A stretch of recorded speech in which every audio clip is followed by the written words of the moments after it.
Welcome back everyone to my channel. Tonight's theme is one that will make any traveler think twice before hitting the open road alone. These are 3 true truck driver horror stories, from men and women who spend most of their lives behind the wheel, driving through empty highways, forgotten rest stops, and places where help never comes fast enough. So buckle up, turn the lights down and listen closely, because sometimes what waits on the side of the road is not always human. Story 1. The night route through Nevada. I have been a truck driver for almost 20 years. You get used to long nights, open highways, and the strange things that come with isolation. But there is one night I will never forget. A delivery that took me through a lonely stretch of desert in Nevada, where I truly began to question what was real. It was late summer of 2018. I was hauling refrigerated goods from California to Utah. My route was simple, but the company sent me through a back highway to save time. The road cut through endless desert, nothing but sand, low hills, and the occasional gas station every 100 miles or so. I started my drive around 9 p.m. first from Barstow, expecting to reach my rest stop before dawn. I had done night routes before. I even preferred them. Less traffic, less noise, and a strange kind of peace when you are the only one on the road. But that night, something felt off from the start. The desert was unusually still. No wind, no sound. The kind of silence that presses against your ears. I remember adjusting the air conditioning because the cabin suddenly felt too warm, even though the outside temperature was dropping fast. About 2 hours in, I saw the first sign of life and a flicker of red taillights far ahead. Another truck, maybe. I kept a steady pace, watching as the lights grew closer. But then, they vanished. No curve in the road, no turnoff. Just gone. At first I thought maybe it was a trick of distance, or maybe the driver turned his lights off for some reason. But who would do that on an empty desert highway? I slowed down, uneasy. The CB radio crackled. Just static, then silence. I tried, calling out, "This is Route 6 northbound, anyone out here tonight?" No answer. After another half hour, I spotted a small rest area. Just one of those roadside pull-ins with 2 benches, a trash bin, and an old light pole buzzing weakly. I pulled over to stretch my legs and check my tires. When I stepped outside, the air was freezing. And that's when I noticed there were footprints in the sand beside my truck.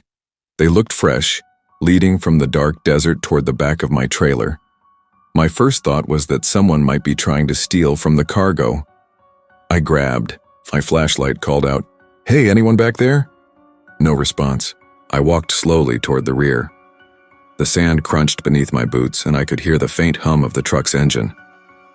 When I rounded the back corner, my beam caught something, a shape crouched by the trailer's doors. It was a man. He was wearing a hooded jacket, his back turned to me.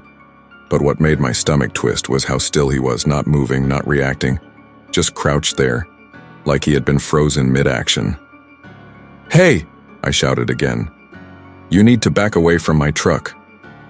He did not move. I took another cautious step forward, and the man slowly turned his head just enough for the light to hit his face. His eyes were open wide. His skin was pale like ash.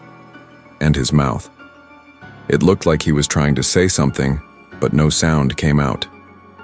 Then, just as suddenly as I saw him, the light flickered, and he was gone. I jumped back, sweeping the flashlight across the sand. Nothing. No footprints leading away.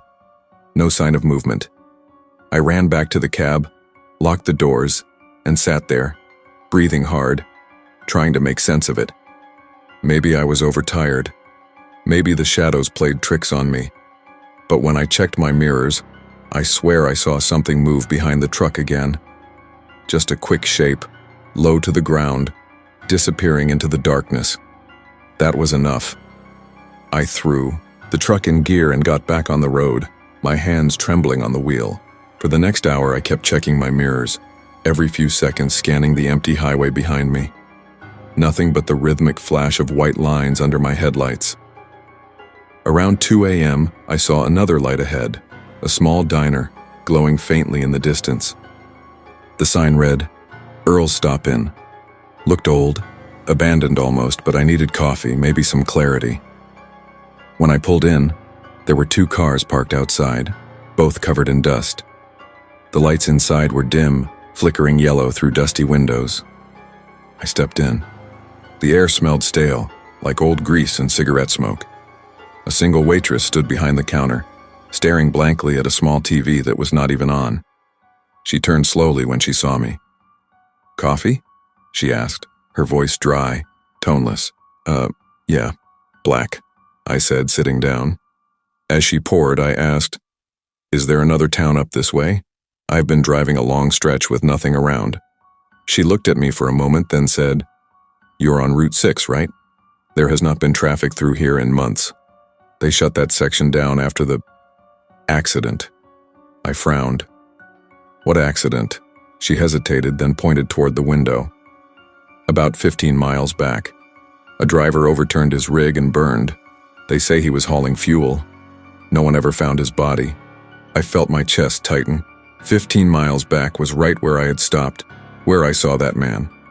I asked, "When did that happen?" She said quietly, "Last year. Same week, same night." The coffee went cold in my hands. I tried to laugh it off, asked if she was serious. She only nodded, eyes dull like she had told that story too many times before. I thanked her, paid, and left. As I climbed back into my truck, I glanced toward the road, and my blood froze. Standing just beyond the diner's light, facing me, was that same man in the hooded jacket, motionless, watching. I blinked, and he was gone again. That was the last time I ever drove that route. Now, even years later, when I pass through Nevada, I take the long way around, because whatever I saw that night, whether it was real or not, it has never left me. And sometimes, when I check my mirrors at night, I still half expect to see him standing on the shoulder of the highway, watching, waiting, and that is when I realized he was still standing there. Story 2. The rest stop visitor I used. To think being a truck driver meant freedom, long roads, quiet nights, and time to think.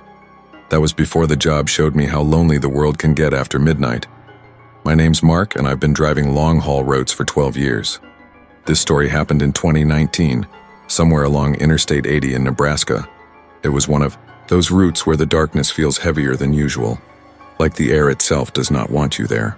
I was hauling lumber from Oregon to Illinois, making good time, when I realized I was too tired to keep pushing. Around 2 a.m., I saw a small sign that read, "Rest Stop, 1 mile." I decided to pull in, take a nap, and hit the road again before sunrise. When I rolled in, the place was empty except for one old sedan parked at the far end. The lights in the parking lot flickered like they were dying. I parked near the vending machines, left my headlights on for a second, and looked around. Sedan's windows were tinted and I could not tell if anyone was inside. I shut off the engine, locked the doors, and leaned back in my seat. I set my alarm for an hour, closed my eyes, and tried to relax. But I never fell asleep. Instead, I kept hearing faint sounds outside, like soft footsteps crunching on gravel. Every few minutes I would open my eyes, look around, see nothing, and tell myself I was imagining it. After 15 minutes, I sat up, rubbed my eyes, and noticed something strange. The sedan that was parked at the far end was now gone. I hadn't heard it start or drive off. Trying to shake off the unease, I decided to stretch my legs. I stepped outside, lit a cigarette, and stood under the buzzing light. The night was quiet except for the hum of insects. When I turned toward the restroom building, I noticed something written on the wall in black marker. It said, "Do not sleep here." Underneath that, smaller letters read, "He walks the rows." I stared at it for a moment, thinking it was some prank, then went back to my truck. As I climbed in, I glanced across the lot. A figure stood near the vending machines, tall, thin, wearing a reflective vest like a road worker. I figured it was another driver stretching his legs, so I waved. He didn't move. He just stood there, head tilted slightly, facing me. I watched for a few seconds before turning the key and starting the truck. The man stepped closer, slowly, his movements jerky, almost unsteady. I turned on my headlights, and that's when I realized his vest wasn't reflective at all. It was just wet. He stopped at the edge of the light, and I could see him more clearly. His clothes were soaked, dark patches running down his arms. His face looked pale, like he had been standing in the cold for hours. I honked once, hoping it would make him back off. He didn't. Instead, he raised one hand and pointed directly at me. Not a wave, a slow, accusing point like he was marking me. Then he turned and walked toward the back of my truck. Every instinct told me to get out of there. I shifted into drive and hit the gas, pulling onto the highway as fast as I could.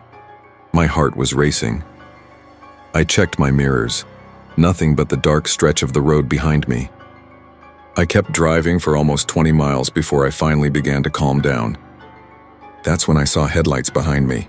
They came out of nowhere, small and dim at first, then growing brighter. I thought maybe it was another trucker, but the light stayed low, like from a car. I looked closer. It was the same old sedan from the rest stop. My stomach dropped. The driver kept tailing me, maintaining the same distance for miles. I sped up, he sped up. I slowed down. He slowed down. I grabbed the CB radio and tried calling out for anyone nearby. No response. The highway was dead silent. Then suddenly the sedan's lights cut off. Complete darkness behind me. I stared at the mirrors, waiting for the glow to come back, but it never did. I thought maybe he pulled over, so I kept going. About 10 minutes later, I approached another rest stop. I figured it was better to be around people, so I decided to pull in. The lot was lit up and had 3 other trucks parked there. I parked near one of them, killed the engine, and stepped out. Relief washed over me. Finally, I was not alone. But then I saw it. At the far end of the lot, the same old sedan sat parked under the last light. The driver's door was open. No one inside. I wanted to tell someone, so I walked toward the nearest truck and knocked on the driver's door. A middle-aged guy looked out and frowned at me. I told him quickly what happened. The man, the sedan, how it followed me here. He climbed out with a flashlight, and we both walked over to check it out. The sedan was empty. The engine was cold. And in the dust on the hood, someone had traced 5 fingerprints, smudged and long like they had been pressed hard. We both felt uneasy, so we went back to our trucks. He told me to get some rest and lock my doors. I nodded, though I knew I wasn't going to sleep. About an hour later, I heard tapping. 3 slow knocks on my driver's side window. I froze. I looked out. Nothing. Just the reflection of my own face in the glass. Then another 3 knocks, this time on the passenger side. I turned my head, and that's when I saw him. The man from before, standing just outside, his face inches from the window. His skin looked gray under the light, and his eyes were wide open, unblinking. He mouthed something I couldn't hear. It looked like he was saying, "Let me in." I reached for the ignition, but before I could start the truck, he was gone again. I didn't think. I slammed the truck into gear and peeled out of that lot. I drove until dawn, not stopping until I reached a busy truck stop near Omaha. I parked in broad daylight, surrounded by people, but my hands were still shaking. I went inside, got coffee, and told another driver what happened. He just stared at me for a second, then asked which rest stop I meant. When I told him, his face went pale. He said, "Man, that place? They found a body there years ago. A highway worker. Got hit while helping a trucker fix a flat. Driver said he never saw him until it was too late." I laughed nervously, thinking he was messing with me, but he shook his head. They say he still walks around there at night, looking for the driver who left him. I never went back to that stretch of Interstate 80. Even now, whenever I pass through Nebraska, I take a detour, because I can still see his face pressed against that glass, his mouth moving silently, asking me to open the door, and that is when I realized he never left the rest stop. Story 3. The Highway Breakdown. I have been driving trucks for over a decade, and in all that time, I have had my share of breakdowns in the middle of nowhere. But there is one night I still cannot forget. A night that made me question every dark shape I have seen on the side of the road since. It happened in the fall of 2021, somewhere along Route 50, the loneliest road in America. If you have ever driven it, you know why they call it that. You can go hours without seeing another car, and at night the desert around you feels endless, like you are driving across the surface of another planet. That night started normal enough. I was hauling electronics from Reno to Denver, making good time. The sky was clear, stars bright overhead, and I had music playing low just to fill the silence. Around 11 p.m., my dashboard light flickered. Then, without warning, the truck sputtered. The engine coughed twice and died. I coasted to the shoulder, the headlights cutting through the dark until they dimmed to nothing. I sat there staring at the gauges, tapping them like that would fix anything. The nearest town was almost 50 miles away. My cell service was gone too. It was just me, my rig, and the endless night. I got out to check the engine. The cold hit me hard. Desert nights can drop to near freezing. I grabbed my flashlight, lifted the hood, and stared at the machinery like I knew what to do. I did not. Everything looked fine, but the engine refused to turn over. I tried the ignition again, and that is when I heard it. A faint sound like footsteps crunching gravel behind me. I turned, expecting to see headlights from another vehicle, but the road was empty. My beam caught nothing but sand and scrub. I told myself it was just wind, but the air was still. I climbed back into the cab, locked the doors, and decided to wait for morning. I left the flashlight on the dash to give a bit of light. Minutes dragged by like hours. Then through the dim glow I saw movement in my side mirror, a figure walking along the shoulder. I leaned forward, squinting. Whoever it was, they were moving slowly, almost limping, heading straight toward my truck. I rolled the window down a few inches and called out, "Hey, you okay out there?" No answer.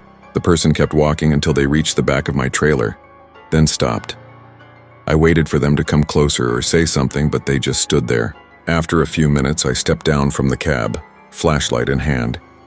I kept my voice firm. "You need help?" The beam found nothing. No one there. The sand was smooth, untouched. My heart began to race. I circled the trailer, scanning every inch. Empty road, silent desert. I climbed back into the cab, breathing fast, and locked the doors again. Maybe I had imagined it. Maybe my eyes were playing tricks. Then I heard a soft thud from behind the sleeper compartment. It was faint but distinct, like someone tapping the metal from the outside. I froze. The sound came again, then stopped. I turned off the flashlight and sat in total darkness, listening. Nothing. I waited another hour before exhaustion took over and I dozed off in the seat. I woke up sometime later to a distant noise. An engine. Headlights appeared in the distance, growing brighter. A tow truck. Relief washed over me. I jumped out and waved as it slowed beside me. The driver leaned out and yelled, "You the guy who called?" I said no, I had no signal. He frowned, climbed down, and said, "Dispatch said a truck broke down here an hour ago. Guess that was you." He looked over my rig, scratched his head, and said, "Battery's fine. Might be your fuel line." We hooked up a light to the engine bay and he went to his truck to grab tools.